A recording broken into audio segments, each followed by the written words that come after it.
और ईरान ने बीशेबा के सरोका अस्पताल पर विध्वंसक हमले में कई लोग घायल हुए हैं।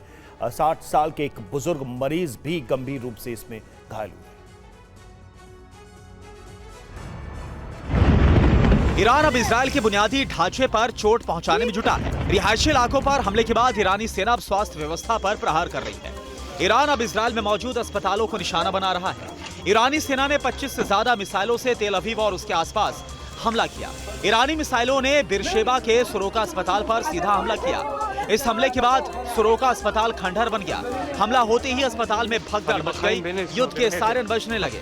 इलाज कराने आए तीमारदार और मरीज जान बचाकर भागते हुए नजर आए। डॉक्टरों की टीम भी इलाज छोड़कर अस्पताल से बाहर निकल गई। बताया जा रहा है कि इन हमलों में कई लोग घायल हो गए।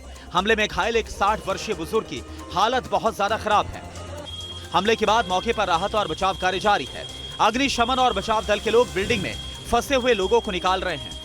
अस्पताल में परिजन अपनों की तलाश कर रहे हैं। अस्पताल प्रशासन ने अगले आदेश तक लोगों को अस्पताल से दूर रहने के लिए कहा है। ईरान ने अस्पताल पर हमला कर इजरायल के गुस्से को और ज्यादा भड़का दिया है।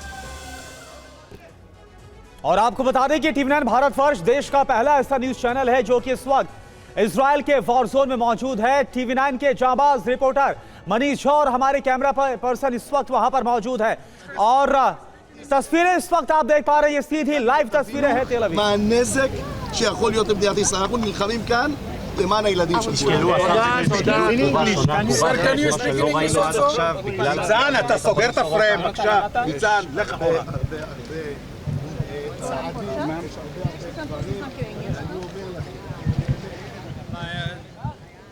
तो ये देखिए, दो तस्वीरें इस वक्त हम आपको दिखा रहे हैं। दरअसल ये जो स्पॉट है जहां की ये तस्वीरें आपको बता रहे हैं, ये सरोका अस्पताल है और यहां पर ईरान की तरफ से ये बोलकर हमला किया गया। और ये देखिए, मनीष भी इस वक्त आपको नजर आ रहे हैं, हमारे सहयोगी, हमारे संवाददाता। जैसे हमसे पैच होते हैं, हमसे कनेक्ट होते हैं, हम तुरंत उनका रुख करेंगे। तो ये वही सरोका अस्पताल है, ये वही सरोका अस्पताल है जहां पर अटैक किया गया था और ईरान की तरफ से बताया गया था, ईरान की तरफ से बताया गया था कि इसके ठीक पास में या फिर यहां पर जो आईडीएफ है या जो इजरायली सेना है वो यहां से ऑपरेट कर रही है। और उसके बाद जब सरोका अस्पताल पर अटैक किया गया तो वहां पर कैसी तबाही मची है। और देखिए, मनीष इस वक्त वेव कर रहे हैं हमें हाथ। मनीष बताइए, ओवर टू यू। बिल्कुल करुणा, सबसे पहले मैं आपको दिखा दूं कि इस वक्त अस्पताल में इजराइल के गृह मंत्री बेन गिवीर आए हुए हैं। बेन गिवीर को सबसे हार्डलाइनर कहा जाता है, यानी कि नेतन्याहू से भी ज़्यादा कट्टर नेता के तौर पर उन्हें कहा जाता है। और वो इस वक्त आए हैं और मैं आपको दिखा रहा हूं कि इस वक्त वो मीडिया से बात कर रहे थे और उसके बाद ये जो आप देख रहे हैं सिक्योरिटी वाला जाते हुए, तो ये इजराइल के गृह मंत्री हैं बेन गिवीर। बेन गिवीर लगातार ये कहते रहे हैं कि ईरान के खिलाफ और अधिक सख्ती होनी चाहिए।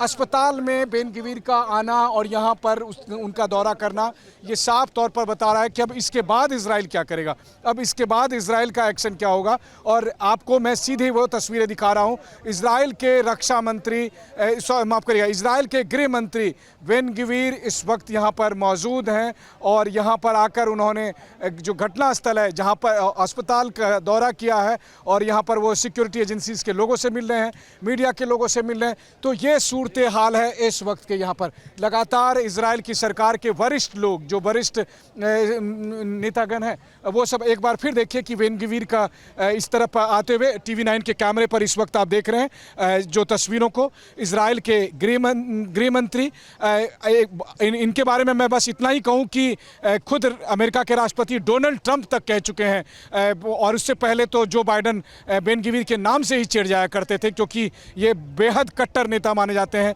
बेहद स्ट्रॉन्ग राय रखते हैं और कई बार उन्हें लगता है कि प्रधानमंत्री नेतन्याहू नरम दिल के हैं, वो उस तरह से एक्शन नहीं लेते हैं जैसा लेना चाहिए। और इजराइल की मौजूदा सरकार में इनकी पार्टी का समर्थन भी है। लेकिन अभी इनका यहाँ पर आना और जिस तरीके से उन्होंने इजराइल के कमिटमेंट के बारे में बात की है, उससे एक बात तो साफ है कि इजराइल का रौद्र रूप आपको दिखेगा। इजराइल और अधिक आक्रामक तरीके से ईरान पर हमला करेगा। सबसे बड़ी बात यह है कि आज के हमले ने बहुत कुछ बदल दिया है। आज के हमले के बाद इजराइल को एक लेजिटिमेसी मिल गई उस अपने एक्शन को और अधिक बड़ा करने की, भयानक करने की। और मैं इसलिए बार बार ये बात कह रहा हूँ कि जिस जगह पर इस वक्त TV9 की टीम मौजूद है, ईरान इजराइल वॉर का ये डिसाइडिंग पॉइंट है। ये ग्राउंड जीरो दरअसल इजराइल और ईरान के जंग को की तस्वीर बदलने वाली है। वो इसलिए क्योंकि इसके बाद इजराइल और भयानक गति से अपने हमले करेगा और वो साफ तौर पर यहाँ पर दिखाई देगा। तो हम लगातार यहाँ पर मौजूद हैं, एक एक अपडेट आपको दे रहे हैं और अलग अलग कोने से हम कोशिश करते हैं दिखाने की कि देखिए किस तरीके से यहाँ पर क्या सूरत हाल है। और निश्चित तौर पर देखिए अस्पताल पर हुए इस हमले के बाद इजराइल और अधिक गुस्से में है और अधिक रोष में है और इसलिए ऐसी स्थिति में इजराइल की तरफ से कोशिश की जाएगी कि वो और अधिक भीषण तरीके से हमले को अंजाम दे। अब सबसे बड़ी बात यह है कि ईरान को भी नहीं पता, ऐसी बात नहीं है, ईरान के लिए भी करो या मरो की स्थिति है, क्योंकि राष्ट्रपति ट्रंप कह ही चुके हैं कि अनकंडीशनल सरेंडर करना होगा। ईरान के सुप्रीम लीडर ने कहा कि वो सरेंडर नहीं करेंगे और उन्होंने जवाब में मिसाइल से हमले किए। इस वक्त TV9 पर होम फ्रंट कमांड के अधिकारी ने एक्सक्लूसिव बातचीत करते हुए ये बताया कि 30 मिसाइल से सुबह में हमले किए गए और जब वो मिसाइल आए उस वक्त मैं खुद भी तेल अवीव में जब रिपोर्टिंग कर रहा था और लगातार मिसाइल आने शुरू हुए और वो आसमान में साफ तौर पर दिख रहे थे, TV9 के कैमरे पर रिकॉर्ड हुआ। उन मिसाइल में से एक मिसाइल आकर यहाँ पर गिरा। हालांकि जो होम फ्रंट कमांड की अधिकारी हैं वो मुझे बता रही थी कि इजराइल को इन सब बातों का अंदेशा था और इसीलिए उन्होंने मरीजों को या डॉक्टर्स को आप कहें तो अस्पताल के बेसमेंट में शिफ्ट कर रखा था। तो यहाँ घायल कुछ लोग हुए हैं लेकिन किसी की मौत नहीं हुई है इस अस्पताल में। लेकिन हर जगह पर लोग इतने लकी नहीं हैं। होलोन में जो इमारत गिरी वहाँ पर मलबे में कई लोगों के फंसने की सूचना आ रही है, या फिर इससे पहले जब बतियाम में हमला हुआ था वहाँ पर भीषण तबाही हुई थी। तो एक के बाद एक ईरान के मिसाइल इजराइल को दहला रहे हैं और उसकी वजह से यहाँ पर साफ असर दिख रहा है कि कितनी तबाही हो रही है, कितना विध्वंस हो रहा है। लेकिन अगर आप मुझसे ये पूछेंगे कि ऐसी हालत में इजराइल क्या करेगा, तो ऐसा नहीं है कि इजराइल रुकने वाला है, इजराइल चुप बैठने वाला है। इजराइल के हमले और अधिक भयंकर होंगे। हाँ, ये बात जरूर है कि इजराइल की सरकार हो, इजराइल की सुरक्षा एजेंसियाँ हो, सबका कहना यह है कि हम तो ईरान पर लिमिटेड जगह पर अटैक कर रहे हैं।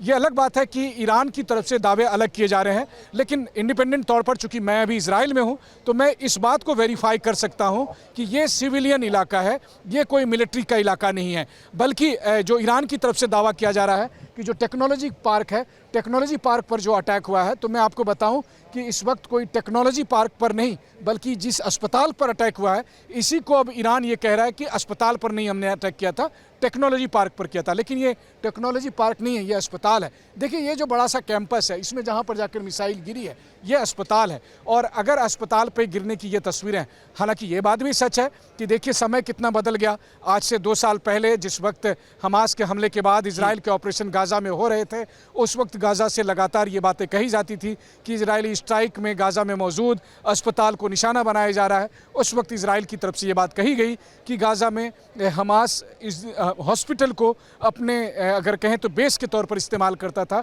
इसलिए वहाँ अटैक करना जरूरी था। बहरहाल इजराइल की अभी बात करें तो कम से कम ये एक फुल्ली फंक्शनल हॉस्पिटल है। और दूसरी बात यह है कि इसका परिणाम क्या होगा। मैं बार बार अस्पताल की बात इसलिए कह रहा हूँ क्योंकि इसका परिणाम भयानक होगा। इसका परिणाम ये होगा कि इजराइल के हमले और भयानक होंगे और बड़े होंगे, भीषण होंगे।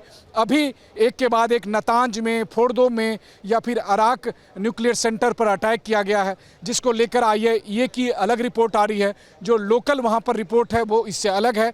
बहुत जगह पर न्यूक्लियर लीक की बात सामने आ रही है। लेकिन अब मुझे लगता है कि अब ईरान और इजराइल के बीच का जो जंग है वो अब फाइनल वॉर में हो गई है। अगले कुछ घंटे या 1-2 दिन तो बेहद निर्णायक होंगे। लेकिन इसके बावजूद ये भी बात सच है कि ईरान और इजराइल की जंग अभी खत्म नहीं होने वाली है, अभी लगातार चलेगी क्योंकि ईरान के पास जंग खत्म नहीं होने वाली है। आपके पास दोबारा लौटेंगे कुछ और तस्वीरों के साथ। बहरहाल 8 तस्वीरें एक साथ तबाही की दिखा रहे हैं, जो बर्बादी इस वक्त मनीष आप जो मंजर दिखा रहे हैं वो तस्वीरें हम एक साथ दिखा रहे हैं दर्शकों को। और ये इस वक्त इजराइल ने इल्जाम लगाया है कि निर्दोषों को मान रहा है ईरान। अब ये जो वॉर है वो फुल फ्लेश्ड आमने सामने की जंग और तेज हो गई है।